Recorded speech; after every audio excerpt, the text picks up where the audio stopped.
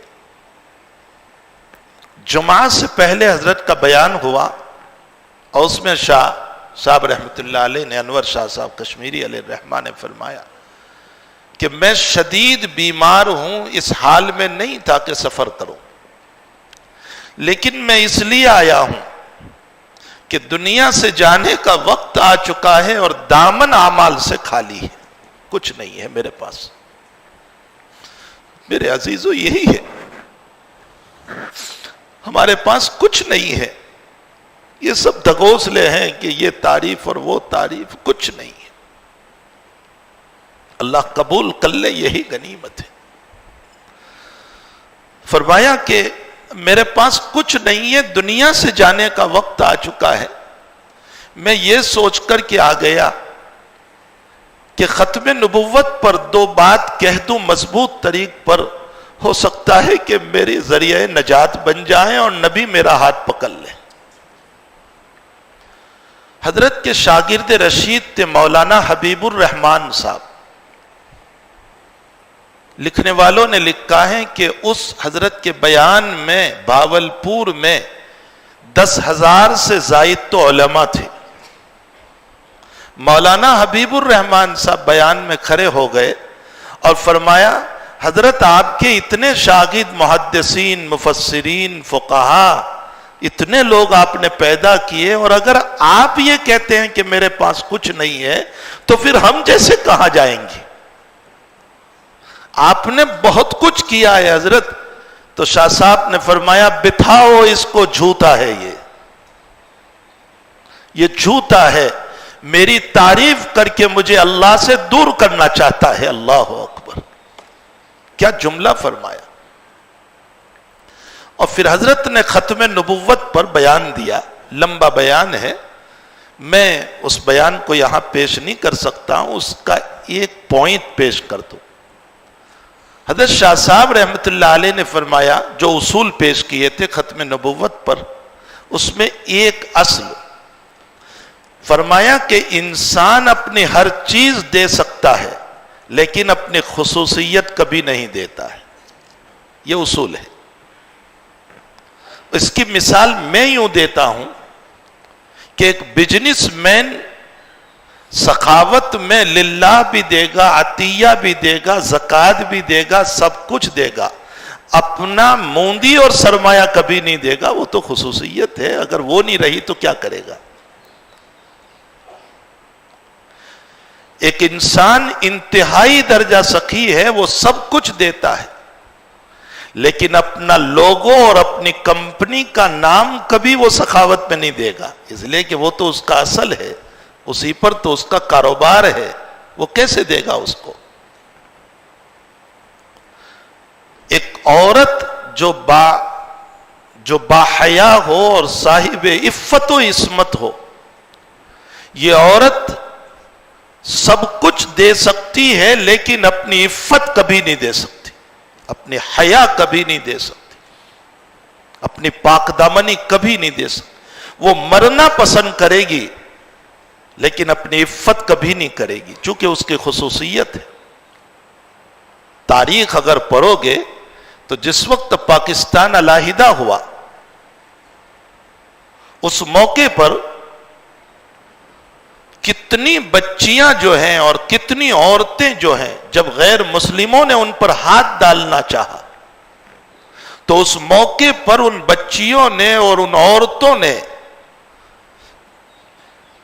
راجستھان سے لے کر کشمیر تک مجھے بولنے میں کوئی حرج نہیں ہے، ان بچیوں اور عورتوں نے کنویں میں چھلانگ لگا کر موت کو پسند کیا، لیکن اپنی عفت غیروں کے حوالے نہیں کی۔ جن باحیا عفت دار عورتوں نے اپنی حیا کو بچایا، اسی مسلم کی بچیاں کھلے عام عورتوں میں اپنی عفت غیروں کے حوالے کر رہی ہے۔ غیرت کہاں گئی؟ غیرت کہاں گئی؟ یہ غلط ہے کہ بخاری شریف میں علائے حضرمی رحمت اللہ علیہ کا قول ہے، بہت معاف فرمائیں، کب تک تعریف کرتے رہیں گے ہم کہ نہیں آپ بہت اچھے ہیں، بہت اچھے ہیں۔ بیٹیاں اسلام چھوڑ کر جاتی رہے، لوگ نماز نہ پڑھیں، دینداری سے دور ہو، ایک ایک نکاح کے اندر ایک دلہا اور دلہن کے بیچ میں 30 کلومیٹر کا صرف فاصلہ ہے، اگر وہ گاڑی سے لایا جائے تو 25 منٹ میں آ سکتا تھا، اس کو 300 کلومیٹر دور لے جا کر ہیلی کاپٹر سے لانا، یہ ہماری غیرت کہاں گئی؟ اور پھر ہماری تعریف یہ ہو کہ تم بہت اعلیٰ درجے کے مسلمان ہو، بہت اونچے درجے کے مسلمان ہو۔ ہماری شادیوں میں وہ خرافات ہو رہے ہیں جو شاید ان لوگوں کے وہاں نہیں ہوں گے جو اس ایمان کے قائل نہیں، اسلام کے قائل نہیں، اور جو ہے محمد الرسول اللہ صلی اللہ علیہ وسلم کی سیرت کے قائل نہیں۔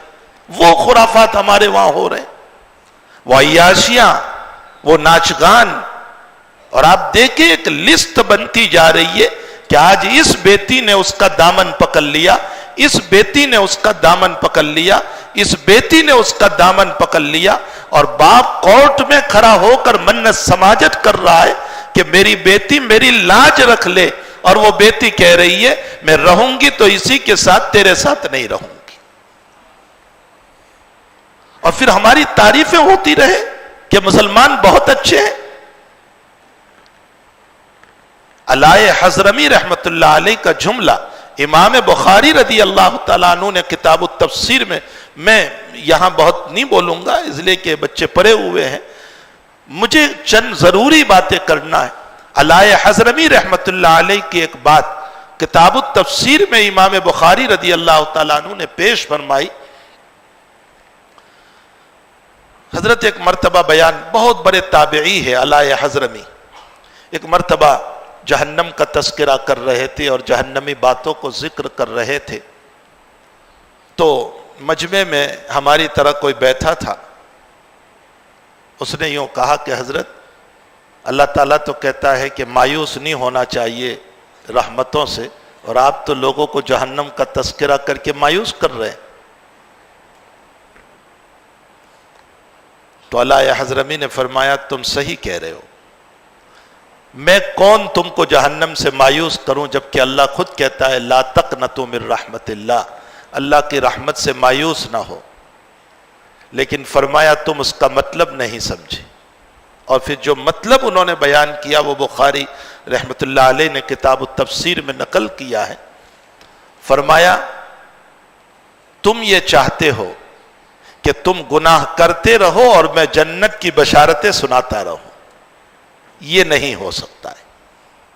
تم گناہ کرتے رہو اور میں تمہیں جنت کی بشارتیں سناتا رہوں، یہ نہیں ہو سکتا ہے۔ فرمایا نبی کو بشیرم و نذیرہ کہا ہے، معلوم ہوتا ہے بشارت اعمال صالحہ پر ہے اور نذیرہ اعمال رذیلہ پر ہے۔ میں تمہارے اعمال خبیثہ پر ڈرا رہا ہوں کہ ایسا نہ ہو کہ تمہارے ان اعمال خبیثہ کی وجہ سے کہیں جہنم میں تم نہ چلے جاؤ۔ آپ انداز لگائیں، حضور پاک صلی اللہ علیہ وسلم فرماتے ہیں، ان بچوں نے روایت پڑھی صحیحین میں، لا یزنی الزانی حین یزنی وہو مومن، زانی جب زنا کرتا ہے اللہ اس کے دل سے ایمان کو نکال لیتا ہے، حدیث شریف ہے۔ اور کہاں ایمان چلا جاتا ہے؟ سر پر۔ علماء نے لکھا ہے کہ اگر اسی زنا کی حالت میں موت ہو گئی، زنا کی حالت میں، تو وہ انسان بے ایمان دنیا سے روانہ ہوگا۔ تو جو بچیاں اسلام پر رہتے ہوئے اگر جا رہی ہے تو نکاح نہیں ہوتا. سیدھا سا مسئلہ ہے، لا تنکحوا المشرکات حتی یؤمنن، نکاح ہی نہیں ہوتا. اور اگر اسلام چھوڑ دیا ہے اور نکاح کر رہی ہے تو دوام جہنم کی مستحق ہو چکی ہے، ہمیشہ کی جہنم کی مستحق ہو چکی ہے. وَلَا يَسْرِقُ السَّارِقُ حِينَ يَسْرِقُ وَهُوَ مُؤْمِنٌ، چور جب چوری کرتا ہے تو ایمان اس کے سینے سے نکل جاتا ہے. لکھنؤ کے ایک بہت بڑے شاعر تھے، بہت بڑے شاعر تھے، لیکن شراب کی لت پڑی تھی. رات 1:30 بجے شراب پی کر کے چلے اور اتنے لت پت تھے شراب میں کہ ایک گندی نالی بہ رہی تھی، اس گندی نالی کے کنارے چل رہے تھے اور اسی نالی میں گر گئے اور وہیں ان کی موت آ گئی شراب کے نشے کی حالت میں. اور گندی نالی سے ان کی ناش کو نکالا گیا. لا یشرب الخمر حین یشرب وہو مومن، اگر کوئی شراب پیتا ہے تو اللہ ایمان کو نکال لیتا ہے، اسی حالت میں اگر موت آ گئی تو بے ایمان جاتا ہے. اور سب سے بڑی دولت ہمارا ایمان ہے، اس سے بڑھ کر کوئی دولت نہیں ہو سکتی ہے. تو خیر میں یہ کہہ رہا تھا کہ حضرت شاہ صاحب رحمۃ اللہ علیہ نے فرمایا کہ انسان اپنی ساری چیزوں کو دے سکتا ہے لیکن اپنی خصوصیت کوئی نہیں دیتا. فرمایا جب یہ بات سمجھ میں آ گئی تو عزیز طلبہ حضرت کا اگلا جملہ سنو.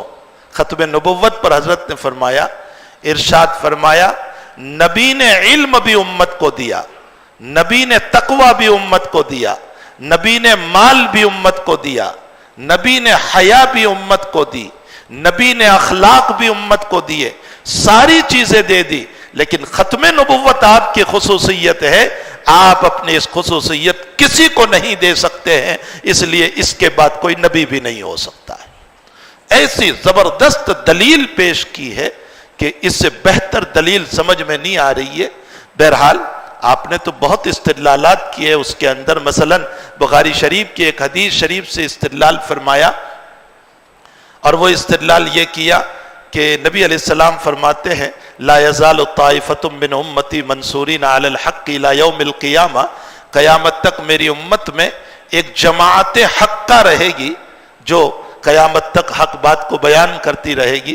حضرت نے اس پہ جملہ فرمایا من امتی، امتی کا لفظ ہے، اس کا مطلب میری امت قیامت تک.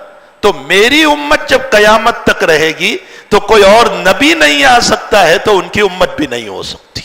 ایسی زبردست دلیل واقعتاً جب میں نے اس کو پڑھا حضرت کے عقیدۃ الاسلام میں اس دلیل کو، تو میں نے کہا یہ حدیث 35 سال سے میں پڑھا رہا تھا، کبھی ذہن نہیں گیا. یہ ہمارے اکابر ہے، اولئک آبائی فجینی. اسی لیے میں نے حضرت مولانا انظر شاہ صاحب کشمیری رحمت اللہ علیہ سے میرے ان کانوں سے سنا. حضرت نے ایک مرتبہ جب میں سفر میں تھا تو فرمایا کہ میرے والد صاحب کے انتقال کے بعد سلسلہ نقشبندیہ کے ایک بہت بڑے ولی کامل تشریف لائے اور والد صاحب کی قبر پر 1 گھنٹہ یا اس سے زائد مراقبہ فرمایا. ساتھ میں حضرت مولانا حسین احمد مدنی رحمت اللہ علیہ بھی تھے اور حکیم علیہ السلام حضرت قاری طیب صاحب رحمت اللہ علیہ بھی تھے. دونوں بزرگ ساتھ تھے. وہ مراقبہ میں بیٹھے رہے بہت دیر تک، اس کے بعد چلے اور دارالعلوم کے مہمان خانے میں تشریف لائے. حضرت مدنی نور اللہ مرقدہ نے قاری صاحب سے فرمایا کہ مولانا میری تو ہمت نہیں ہوتی ہے، آپ پوچھ لیجئے کہ بہت دیر آپ نے مراقبہ فرمایا شاہ صاحب کی قبر پر. تو انہوں نے فرمایا سلسلہ نقشبندیہ کے وہ بڑے بزرگ تھے، نام نہیں لیا تھا. انہوں نے فرمایا کہ میں بہت دیر تک مراقبہ میں رہا تو حضرت کی روح سے میری ملاقات ہوئی، شاہ ولی اللہ صاحب کی روح سے، شاہ انور شاہ صاحب کی روح سے میری ملاقات ہوئی. تو میں نے پوچھا کہ حضرت کیا حال ہوا؟ تو آپ نے فرمایا کہ ختم نبوت پر محنت کے صدقے میں قبر میں گیا اور جب سوال ہوا کہ من نبیوں کا، تو حضور نے فرمایا نہ پوچھو یہ میرا ہے، نہ پوچھو یہ میرا ہے. فرمایا کہ مجھے کسی عمل پر نہیں، میری ختم نبوت کا مسئلہ مجھے قبر میں کام آ گیا. بہرحال جناب نبی کریم صلی اللہ علیہ وسلم کے یہ فرمودات، آپ کی باتیں، آپ نے 40,000 کے قریب احادیث پڑھی، آپ نے تمام کتابوں میں ملا کر قریباً 40,000 حدیثیں ہوتی ہے، بخاری شریف میں تو 7,000 سے کچھ زائد ہے، ورنہ 40,000 کے قریب حدیثیں پڑھی۔ اس کے سلسلے میں آپ بھی جوائنٹ ہو گئے، اس لیے کہ جب حدثنا کہہ رہے ہیں تو اس کرے میں آپ بھی جوائنٹ ہو گئے۔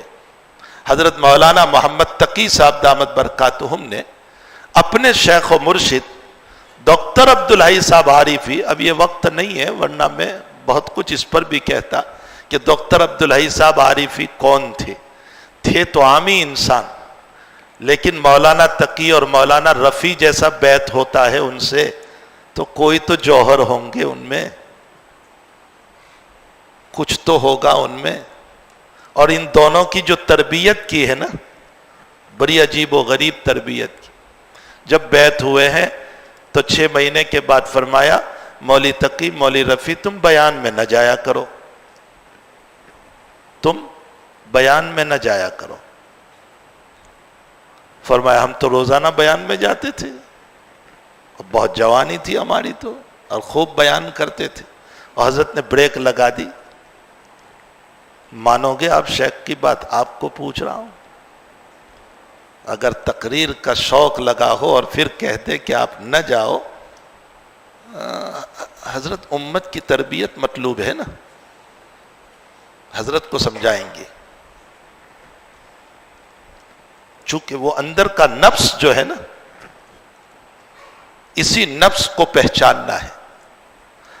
حضرت مولانا رفیع صاحب، مولانا تقی صاحب نے بند کر دیا۔ اب لوگ دعوت دینے آ رہے، فرمایا بھائی شیخ نے منع کیا ہے۔ کہا شیخ کے پاس جائیں؟ کہا تم جانو، ہمارا نام نہیں۔ 9 سال گزر گئے، کوئی بیان نہیں، 9 سال۔ اس کے بعد ایک دارالعلوم سے دعوت آئی، دارالعلوم حقانیہ اکورا خطک کا جو ہے، وہاں سے دعوت آئی۔ فرمایا دیکھو شیخ نے منع کیا ہے، تو کہا ہم جائیں وہاں؟ تو گئے تو فرمایا ڈاکٹر عبدالحی صاحب رحمۃ اللہ علیہ نے کہ اچھا لے جاؤ۔ معتقی صاحب گئے اور فرمایا حضرت وہ آئے ہیں اور آپ نے اجازت دی۔ فرمایا چلے جاؤ، اور کچھ نہیں کہا، چلے جاؤ، لیکن واپس مجھے ملنا آ کر۔ جب واپس آئے تو آپ نے 50 سے زائد خطوط نکالے جو حضرت مولانا محمد زکریا صاحب کاندلوی رحمۃ اللہ علیہ کے تھے، ڈاکٹر عبدالحی صاحب کے نام پر۔ ان سارے خط میں ایک بات لکھی تھی، یہ دونوں بھائی تم سے بیعت ہوئے ہیں، بڑے باپ مفتی محمد شفیع کے بیٹے ہیں، حضرت ان کی تربیت کرنا۔ ڈاکٹر عبدالحی صاحب کو حضرت شیخ نے لکھا تھا، ان کی تربیت کرنا اور تقریری مجاز سے ہٹا کر حدیثی مجاز میں ڈالنا۔ فرمایا اس بنیاد پر میں نے تم دونوں کو منع کیا تھا، اس لیے کہ شیخ کی چاہت تھی۔ یہ ہے ڈاکٹر عبدالحی صاحب عارفی رحمۃ اللہ علیہ۔ مولانا محمد تقی صاحب فرماتے ہیں کہ بڑی عجیب باتیں زندگی سے ہم کو ملی۔ فرمایا ایک مرتبہ میں گاڑی لے کر جا رہا تھا تو ڈاکٹر عبدالحی صاحب کھڑے تھے راستے پر۔ میں نے گاڑی روکی، میں نے کہا حضرت بیٹھ جائیں، چھوڑ دیتا ہوں۔ فرمایا نہیں رکشہ آ رہا ہے۔ فرمایا حضرت بیٹھ جائیے، میں چھوڑ دیتا ہوں۔ ٹھہر، بیٹھ گئے حضرت، اور بیٹھنے کے بعد فرمایا مولی تقی چھوڑ نہ دینا، اتار دینا۔ اچھا حضرت نے یہ بات کہاں پیش کی ہے؟ وہ بخاری شریف کتاب الصلاۃ میں آپ نے پڑھا، فاتتنا صلاۃ نہ بولا جائے، محمد ابن سیرین منع کرتے ہیں کہ فاتتنا صلاۃ کا مطلب ہوتا ہے ہم نے نماز فوت کر دی، یہ تو ہماری غفلت معلوم ہو رہی ہے۔ فرمایا فاتتنا صلاۃ نہ بولو۔ وہاں علامہ انور شاہ صاحب کشمیری ایک بات یہ بیان فرماتے ہیں کہ یہ کوئی مسئلے کی بات نہیں ہے، ذوق کی بات ہے۔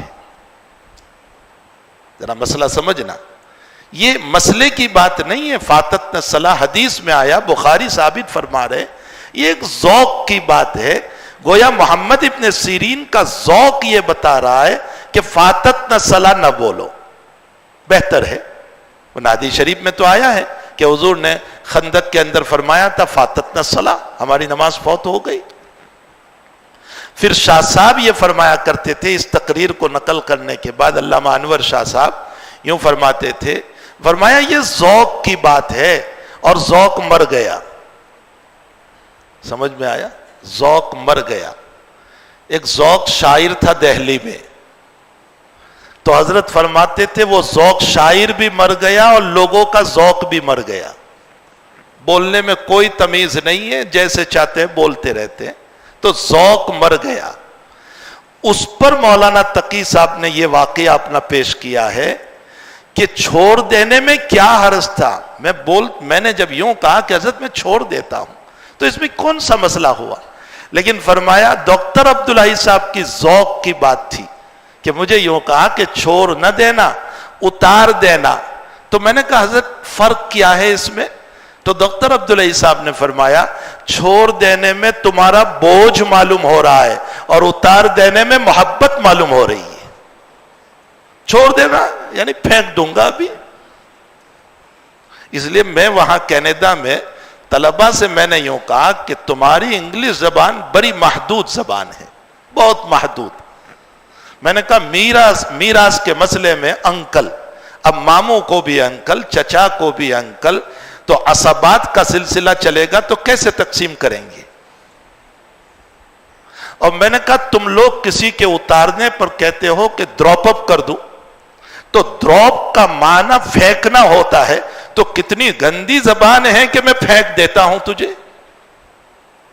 بہرحال یہ ذوق کی بات ہے، ورنہ ان کا اپنا لفظ ہے کہ میں ڈراپ کر دیتا ہوں تجھے، ورنہ اس کا ترجمہ پھینک دینا ہوتا ہے۔ تو ڈاکٹر عبدالحی صاحب رحمۃ اللہ علیہ نے فرمایا کہ اتار دینا، چھوڑ نہ دینا۔ خیر ڈاکٹر عبدالحی صاحب کی شخصیت بڑی عجیب و غریب ہے۔ ان کی بات مولانا تقی صاحب عثمانی دامت برکاتہم نے اسی آخری حدیث میں نقل فرمائی ہے کہ یہ جو طلبہ اپنی سند میں کہہ رہے حدثنا، تو انہوں نے اپنے آپ کو محدثین کے کرے سے جوائنٹ کر دیا۔ آپ سب اب جتنے محدثین ہیں الی رسول اللہ، آپ ان سے جوائنٹ ہو گئے۔ فرمایا اس کا فائدہ کیا ہوگا؟ فرمایا اس کا فائدہ یہ ہوگا کہ میرے ڈاکٹر عبدالحی صاحب ایک مثال دیا کرتے تھے، مثلا راجدھانی جا رہی ہے، یہ میں یہاں کے حساب سے مثال دیتا ہوں، مولانا نے اپنے حساب سے مثال دی۔ راجدھانی جا رہی ہے، بڑی خوبصورت ٹرین، بلکہ ابھی نئی ٹرین جو شروع ہوئی، اس کے ڈبے اور بوگیاں بھی بڑی شاندار، کھانا بھی اس میں بہت کچھ اچھا اور بہت اچھا نظام، لیکن اس کے ساتھ ایک گرا پڑا پرانا ڈبہ بھی پیچھے جوائنٹ کر دیا۔ کیوں؟ کہ اس کو بھی دہلی پہنچانا ہے، اس لیے کہ اس کی مرمت کی ضرورت ہے، اس ڈبے کی، اس بوگی کی مرمت کی ضرورت ہے، تو اس کو راجدھانی کے پیچھے جوائنٹ کر دیا۔ اب جہاں ٹرین چل رہی ہے وہ پرانا ڈبہ بھی تو ساتھ ہی چل رہا ہے، تو اس میں سے آواز آ رہی ہے، کبھی چوں کی، کبھی چی کی، کبھی چاں کی، وہ تو پرانا ہے تو آواز آ رہی ہے۔ تو بہترین راجدھانی کی بوگیاں اس کو کہنے لگی کہ ہم اتنی خوبصورت ہیں اور تجھ جیسا کہاں ہم سے جوائنٹ ہو گیا؟ تو فرمایا کہ بھائی میں اس لیے تمہارے ساتھ جوائنٹ ہوا ہوں کہ تمہارے ساتھ میری نسبت ہو جائے اور میری مرمت ہو جائے، میری اصلاح ہو جائے، میری تربیت ہو جائے، اس لیے میں تمہارے ساتھ جوائنٹ ہو گیا ہوں۔ تو جہاں تم پہنچو گے وہاں ہم بھی پہنچ جائیں گے اور ہماری تربیت کا مسئلہ ہو جائے گا۔ فرمایا ڈاکٹر عبدالحی صاحب اس مثال کو دے کر فرمایا کرتے تھے کہ یہ جتنے سلسلے ہیں، چاہے حدیث کا سلسلہ، چاہے تو اکابر کا بیت کا سلسلہ، اکابر سے جو بیت ہوتے ہیں نا، یہ بھی ایک شجرہ ہے جو حضرت علی پر پہنچتا ہے، ابو بکر صدیق پر پہنچتا ہے، چاہے وہ چشتیہ ہو، سہروردیہ ہو، قادریہ ہو، نقشبندیہ ہو، یہ سب وہاں پہنچتے ہیں۔ تو جب اس کے ساتھ جوائنٹ ہو جاتے ہیں ہم لوگ، تو ان کے ساتھ ساتھ ہم بھی منزل مقصود پر پہنچ جائیں گے۔ تو آپ لوگ بھی اور میں بھی ہم ایک پرانے بگڑے ہوئے ڈبے کی طرح ہے، اس میں اس لیے جوائنٹ ہو گئے تاکہ اہل اللہ کی صحبت میں پہنچ جائیں اور ان کی برکت سے اللہ ہمیں بھی جنت نصیب فرما دے، اس لیے اس سند کو یہاں پیش کیا جاتا۔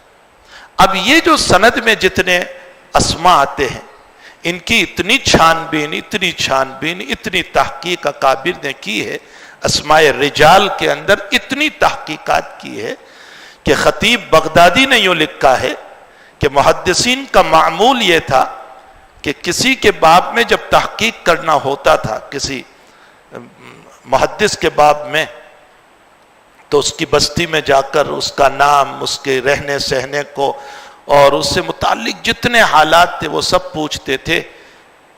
تو خطیب بغدادی فرماتے ہیں کہ گاؤں والے یوں پوچھتے تھے کہ اتنی تحقیق کر رہے ہو، کہیں کوئی نکاح کا ارادہ تو نہیں ہے؟ کوئی نکاح کا ارادہ؟ یہ مثال دے کر خطیب بغدادی یہ بتانا چاہتے ہیں کہ تم اپنی بیٹی کو دینے سے پہلے جتنی تحقیق کرتے ہو، اس سے زیادہ ان محدثین کی زندگی پر تحقیقات ہوئی ہے۔ تو یہ جتنی سندیں ہیں، یہ سونے کی کڑی ہے، سلسلۃ الذہب ہے، اس میں ہم جوائنٹ ہو گئے، یہ اللہ کا فضل و کرم ہوا، اور آپ نے ان تمام سندوں کو پڑھا اور ان تمام حدیثوں میں آپ جوائنٹ ہو گئے۔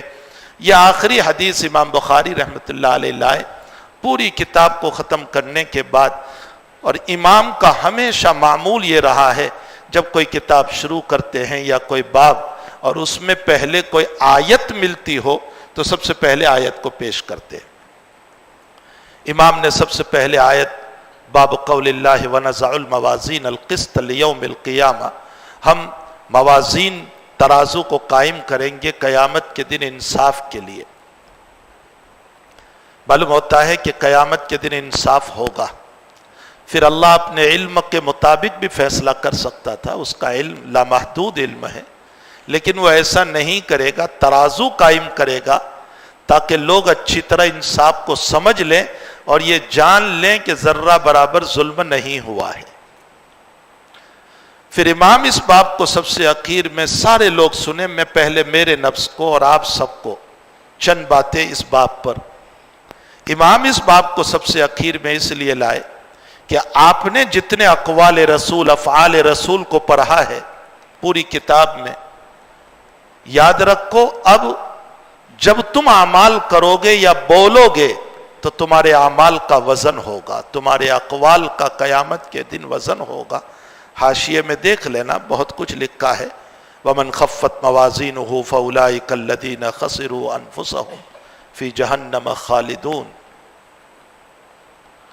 جس کا نیکیوں کا پلڑا اونچا ہو گیا اور گناہوں کا پلڑا جھک گیا، وہ بہت ذلیل ہو جائے گا۔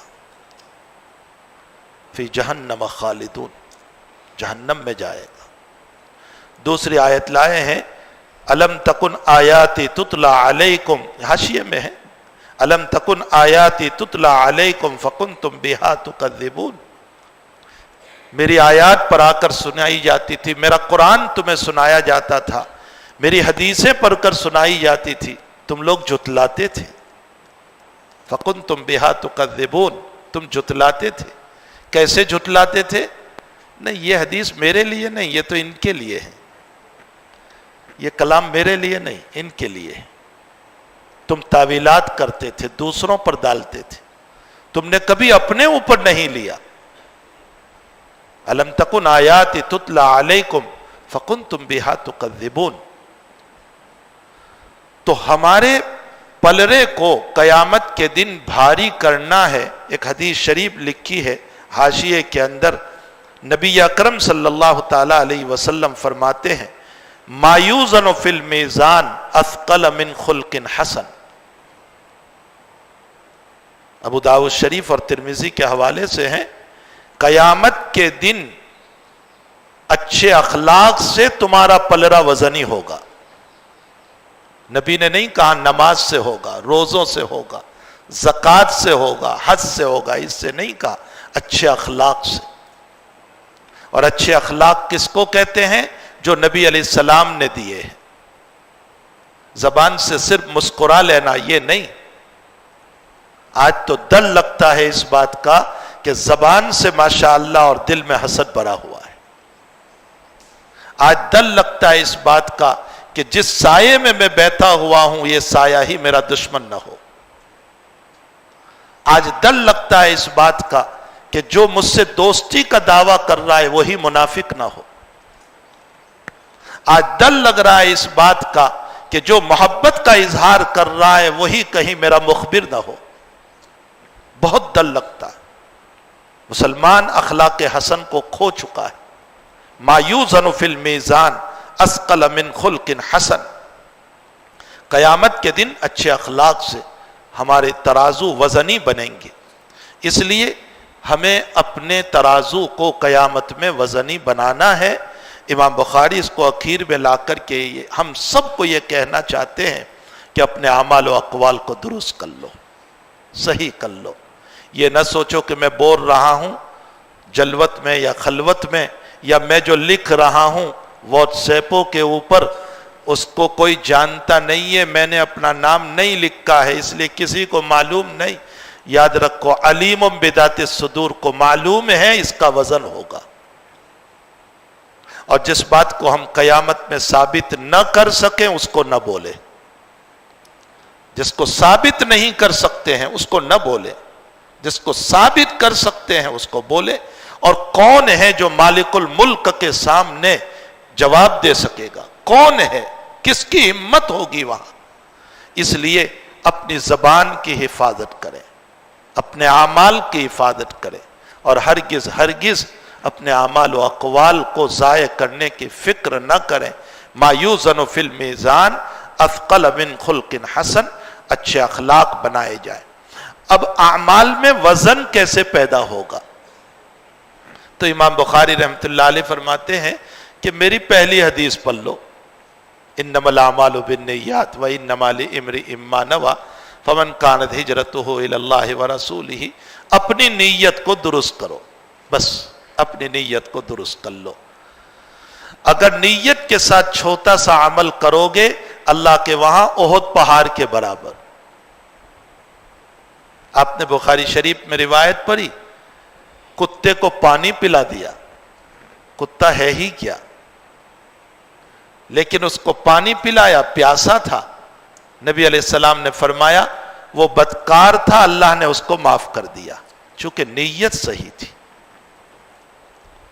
آپ نے زکوٰۃ میں روایت پڑھی، اگر اخلاص کے ساتھ ایک دانہ کھجور کا اللہ کے راستے میں دے گا تو رب کریم احد پہاڑ کے برابر ثواب دیں گی. اور اس کے مقابلے میں چاہے علم ہو، پڑھانا ہو، تدریس ہو، تقریر ہو، تنظیم ہو. آج تو بہت ساری تنظیمیں ہیں نا، یہ تنظیم یہ کام کر رہی ہے، وہ تنظیم فلاں کام کر رہی ہے. تنظیمیں ہو یا درس و تدریس ہو یا مدارس ہو یا تنظیموں میں کام کر رہے ہو یا اور کوئی جگہوں میں ہم کام کر رہے ہیں اور اللہ کی رضا نہیں ہے تو وہ بڑے سے بڑا کام میرے منہ پر مار دیا جائے گا کہ تم نے تو ناموری کے لیے کیا تھا، تمہیں تو مقصود تھا کہ دنیا راضی ہو جائے. اس لیے باقاعدہ طور پر تصویر بنا کر، فوٹو بنا کر کے ڈالے جاتے ہیں تاکہ میرا نام ہو جائے. میرے بھائیوں، ان دنیا کے ناموں سے کچھ نہیں ہوگا جب تک کہ اللہ راضی نہ ہو جائے. ہمیں اپنے اللہ کی رضا مطلوب ہے. فرمایا اگر اپنے اعمال میں وزن پیدا کرنا چاہتے ہو تو انما الاعمال بالنیات کو پڑھ لو. اگر تم نیت کو درست کرو گے تو انشاءاللہ تعالی اعمال بہت وزنی بن جائیں گے، چاہے وہ چھوٹے چھوٹے عمل کیوں نہ ہو. اس کے بعد لغوی تحقیق کی ہے، میں صرف ترجمہ کر دوں. قال مجاہد فرماتے ہیں وَأَنَّ أَعْمَالَ بَنِي آدَمَ وَقَوْلَهُمْ، اعمال اور اقوال دونوں کا وزن ہوگا. یہ چونکہ امام بخاری حدیث جو لائیں گے نا وہ قول کی حدیث لائیں گے، کلمتان حبیبتان، اس لیے لفظ قول کو بڑھا دیا اور قول سے اعمال کو ثابت کیا. کیسے ثابت کیا؟ قول بھی عمل لسان ہے، معلوم ہوتا ہے اعمال کا وزن ہوگا تو لفظ قول سے اعمال کو ثابت فرمایا. اور بخاری میں سب سے مشکل بات یہی ہے کہ دلیل سے دعوے کو ثابت کرنا. وقال مجاہد القسطاس والعدل بالرومیہ، مجاہد کہتے ہیں قسطاس کا معنی انصاف کرنا رومی زبان میں، اور کہا جاتا ہے القسط مصدر المقسط، اور قسط مقسط کا مصدر ہے بے حذف الزوائد، ورنہ مقسط کا مصدر تو اقساط ہے، قسط نہیں ہے، بے حذف الزوائد ہے. وہو العادل، جس کا معنی انصاف کرنا، اور ثلاثی مجرد میں ہو تو وَأَمَّا الْقَاسِطُ، اس کا ترجمہ ظلم کرنا، وَأَمَّا الْقَاسِطُونَ فَقَانُوا لِجَهَنَّمَ حَطَبًا. اس میں بہت کچھ باتیں ہیں.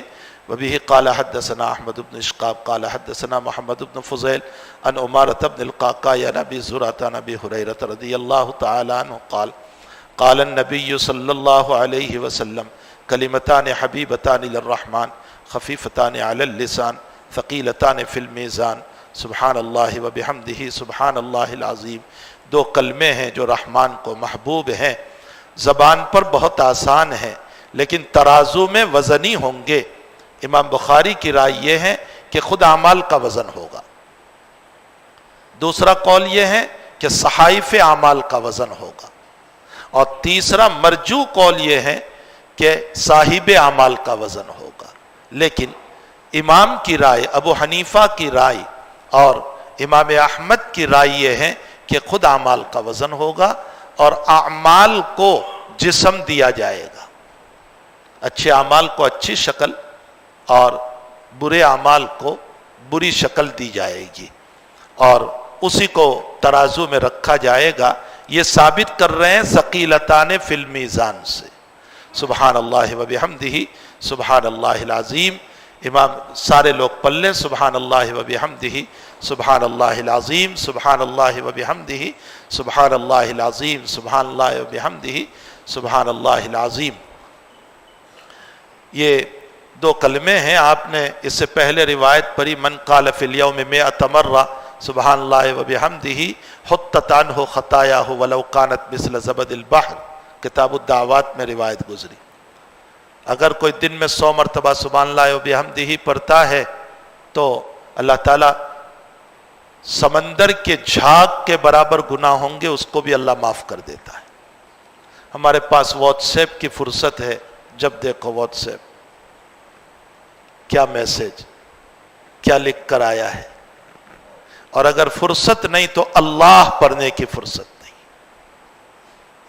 درود شریف پڑھنے کی فرصت نہیں. اہل جنت کے باب میں لکھا ہے کہ قیامت کے دن جنتیوں کو کوئی غم نہیں ہوگا لیکن ایک غم ضرور ہوگا، اور وہ غم یہ ہوگا کہ جو لمحات میں نے دنیا میں غفلت میں گزارے کاش میں اس کو بھی تیری یاد میں گزار لیتا تو تو اس سے اونچا مقام عطا کرتا. یہ غم ہوگا انسان کو. اس لیے اپنے وقت کو یہ واٹس ایپ کے گپ شپ میں گزارنے کے بجائے اور ہر وقت اسی میں کیا آیا بھئی کیا آیا سے کیا ملے گا، جو بنانے والا ہے اسی سے تعلق پیدا کرو. یہ حالات، وہ سارے حالات چل رہے ہیں لیکن جس نے حالات بنائے یا بگاڑے ہیں اس سے تعلق پیدا کرو. آپ نے زلزلہ ترکی کے باب میں سنا ہوگا، 5 سال کا بچہ 110 گھنٹے کے بعد نکالا گیا. 110 گھنٹے یعنی قریباً 5 دن ہو گئے. اس کو نکالا گیا. اس بچے سے پوچھا گیا کہ 5 دن تک نہ کھانا نہ پینا. 5 سال کا بچہ. فرمایا مجھے بھوک اور پیاس لگتی تھی، کوئی سفید کپڑے والا ظاہر ہو کر مجھے کھلاتا بھی تھا پلاتا بھی تھا. میرا رب پہچان پیدا، یہ رب کی پہچان پیدا ہوتی. ایک عورت 11 دن کے بعد نکالی گئی. 11 دن کے بعد اس سے پوچھا گیا کیسے تیری زندگی 11 دن تک، نہ کھانا نہ پانی نہ آکسیجن کا مسئلہ. وہ ہاتھ اٹھا کر کے رو رو کر کہنے لگی میرا رب سمجھ میں آ گیا کہ بغیر کھائے پیے اور ہوا کے بھی زندہ رکھ سکتا ہے. اسی رب سے تعلق جوڑو، اس سے بناؤ رب، اس سے تعلق جوڑو، ذکر کا مجاز بناؤ. استغفار اور توبہ کا مزاج بناؤ. ما کان اللہ لیعذبہم وانت فیہم، نبی جب تک ہے عذاب نہیں آئے گا تو پھر نبی نہ رہے تو وما کان اللہ معذبہم وہم یستغفرون، میرے محبوب تیری امت استغفار کرتی رہے گی، میں عذاب نہیں بھیجوں گا. امت نے استغفار چھوڑ دیا. میں خود میری ذات سے پوچھو، آپ اپنی ذات سے پوچھو، ہم کتنا استغفار کرتے؟ استغفار کا مزاج بنائے، ذکر کا مزاج بنائے. کائنات کا چلانے والا مولا ضعیف نہیں ہو گیا ہے، برہا نہیں ہو گیا ہے، طاقت ختم نہیں ہو گئی ہے. وہ وہی رب ہے جس نے بدر کے اندر مدد کی تھی، وہ ان موجودہ حالات میں جہاں مسلمانوں پر ظلم ہے آج بھی مدد کرے گا. پہلے اس سے ربط تو پیدا کرے. اسرائیلی روایت میں ہے کہ موسیٰ علیہ السلام سے پوچھا گیا، اور وہ بھی پوچھنے والا ایرے گہرے نہیں، اس زمانے کا بہت بڑا عقل مند، وہ پوچھ رہا ہے کہ اچھا موسیٰ تو نبوت کا دعوے دار ہے، میرا ایک سوال ہے. کہا کیا سوال؟ کہا میرا سوال یہ ہے کہ اگر تیرا رب جس کو تو رب کہتا ہے نا، چونکہ وہ سائل ناسٹک تھا، دہریہ تھا، کہا تیرا رب جس کو تو اللہ کہتا ہے، اگر یہ اللہ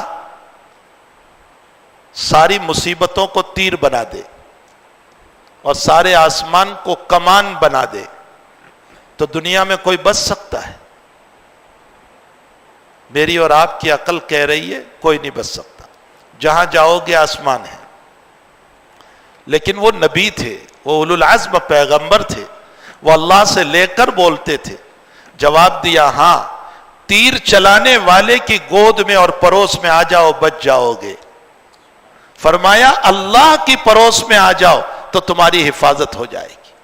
آج بھی وہی اللہ ہے، اس کے پڑوس میں آ جاؤ، اس کے ذکر سے، اس کے استغفار سے، اس کے اعمال سے، اس کے نبی کی سنتوں سے، تو انشاءاللہ تعالی اللہ تعالی آج بھی حالات کو درست فرمائیں گے. اس حدیث شریف پر ختم فرمایا. سبحان اللہ و بحمدہ. آپ نے کتاب التوحید میں دو طرح کی صفت پڑھی، صفت جمال، صفت جلال. صفت جلال کا معنی اللہ کو عیوب سے پاک قرار دینا. صفت جمال اللہ تعالیٰ کی تمہید، اللہ تعالیٰ کے جمال کو ثابت کرنا، تعریف کرنا. تو سبحان اللہ میں صفت جلال اور وبحمدہ میں صفت جمال. پوری کتاب التوحید کو دو لفظ میں بیان کر دیا. پوری کتاب التوحید اس میں آ گئی. ماقبل، ابتدا اور انتہا میں ربط. ربط یہ ہے کہ بھائی پہلا استاذ حمیدی ہے اور آخری استاذ احمد ہے، دونوں کا مادہ حمد ہے. امام بخاری اشارہ کرتے ہیں نیت محمودہ رکھو گے تو اللہ تعالیٰ تمہیں جنت نصیب فرمائے گا، جہاں تمہیں کہا جائے گا وآخر دعوانا الحمدللہ رب العالمین. دوسرا ربط، پہلے ابو ہریرہ، پہلے عمر ہے اور اخیر میں ابو ہریرہ ہے، دونوں مہاجر ہے. اشارہ کیا ہجرت کرو گے تو علم ملے گا، مجاہدہ کے بعد علم ملتا ہے، بغیر مجاہدہ کے علم نہیں ملتا. متن اور متن میں ربط، پہلی حدیث انما الاعمال بالنیات، آخری حدیث ثقیلتان فی المیزان. فرمایا وزن تب ہوگا جبکہ اخلاص ہوگا، اخلاص نہیں تو وزن نہیں ہو سکتا ہے. باقی لطائف ہے. اللہ تعالی ہم تمام کو، مجھے سب سے پہلے اور آپ سب کو اللہ جل شانہ ان باتوں پر عمل کی توفیق عطا فرمائے. امت اس وقت بہت حالات سے، صرف ہندوستان نہیں پورا عالم حالات سے دوچار ہے. پورا عالم لگتا یہ ہے کہ علامات قیامت اللہ کی طرف سے دن بدن ظاہر ہوتی جا رہی ہے. ایسے وقت میں ہم سب کو اپنے ایمان کو سلامت رکھ کر کے اللہ کے پاس لے جانا ہے. ہر وقت کوشش میں رہیں کہ ہم اپنا ایمان نہ چھوڑنے پائیں. سب کچھ جا سکتا ہے لیکن ایمان نہیں جا سکتا. ایمان کا سودا کبھی نہ کریں، کبھی نہ کریں، کبھی نہ کریں. مولانا علی میاں صاحب رحمۃ اللہ علیہ نے کسی جلسے میں فرمایا تھا، آپ نے ہماری عزت مانگی تو عزت دے دی، آپ نے ہمارا مال مانگا تو مال دے دیا. یہاں کی حکومت کے سلسلے میں آپ نے ہمارا مال مانگا تو مال دے دیا، عزت مانگی تو عزت دے دی، آپ نے ہم سے کیا کیا نہیں چھینا وہ سب کچھ ہم نے دے دیا، اب آپ ہمارے ایمان پر آئے ہیں، فرمایا مومن سب کچھ دے سکتا ہے، اپنا ایمان نہیں دے سکتا، اسی ایمان کو بچانا ہے اور اسی کو لے کر اللہ کے پاس جانا ہے اور اسی پر اللہ سے اپنی جنت کے فیصلے کروانا ہے۔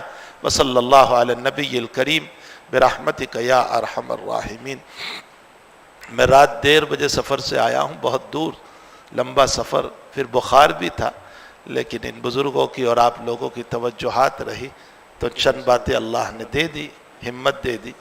اللہ مجھے توفیق عطا فرمائے، اور کیا ہے۔